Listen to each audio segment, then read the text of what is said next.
Outfit check. Ito lang naman ang hero ko, may malaking maso. May kulay pulang kapa at kumpleto ang aking baluti. Napakaangas. Maswerte ang aking mga kasama dahil tigreal ang gamit ko. Kaya ikaw, Granger, sasamahan muna kita sa iyong pagbubuff. Kailangan ko na rin nasamahan ang aming marksman. Si Rafaela naman napakaipal, may stun pa andito pa mga kasama niya kaya wala na akong ligtas sa kanila. Hanapin namin mainit ata ang ulo niya nagagalit sa aming core. Pati ba naman itong crab ayaw niyo pang ibigay sa amin? Nakakasar talaga itong si Rafaela. Pero ilalaban ko ng tabla ito basta may mapatay lang kami.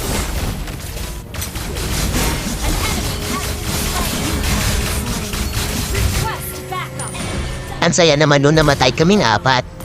Tabla lang ang laban. Napa-message na lang ako dito dahil napasaya ako ng aking mga kasama.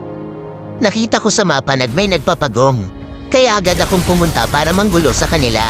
At sa aking ginawa ay nakuha ni Granger ang pagong at namatay pa si Martis at Rafaela. Kaya naman bilib na sa akin si Granger. Meron pa pala si Pacman dito na suntok niya sa panga si Granger.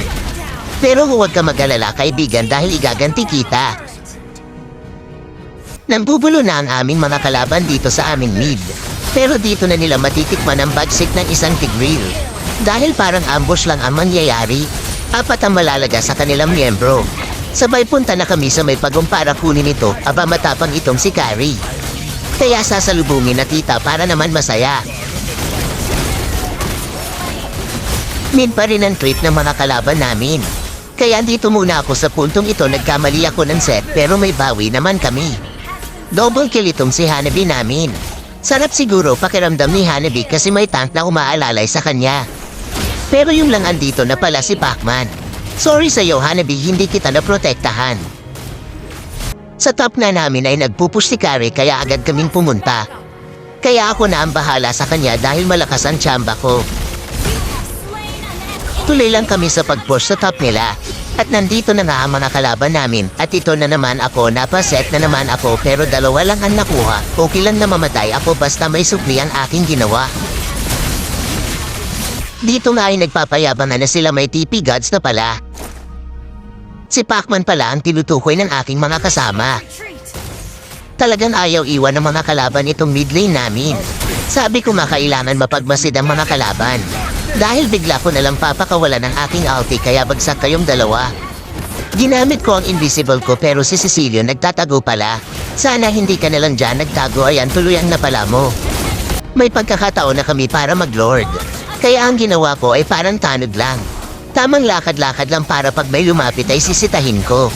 Pero iba ang dinaanan ng kalaban. Si Carrie naman kung saan-saan dumadaan pero sorry ka na lang. Hindi mo pa rin kami maiisahan. Patuloy ba nga kami sa pag-push sa mid? Nakaabang na rin ang mga kalaban. Dito nga ay tamang timing na lang ako at bigla na naman ako nag-set. Pero bakit ganun dalawa lang ang nakuha? Okay na rin yun kaysa wala. At si Martis naman bigla na naman nagwala. Akala ko nakatapusan ko na pero siya pala ang natapos. Napapachat na si Hanabi namin na end na daw namin. Kung ganun lang sana kadali gawin Magaling din itong si Pacman nila, inuunan niya itong si Granger. Alam niya kasi na masakit na si Granger pero hindi ako papayag dyan, idol. Pero bigla na kami napa-atras dito. Andyan ang mga kalaban namin pero kita sa mapa malapit lang ang mga kasama ko kaya. Ito na ang pinakahihintay ko, bakbakan na naman bagsak ang tatlo sa kanila.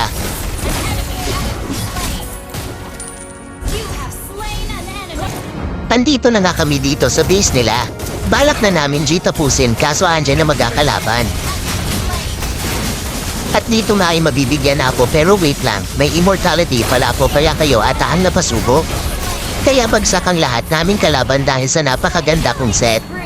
Kaya kahit kunting pasalamat lang ay okay na sa akin. Dahil bilang isang tank ay hindi madali.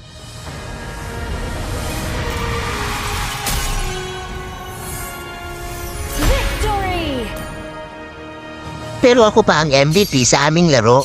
Salamat pala sa lahat ng sumusuporta sa aking paglalaro. To God be the glory.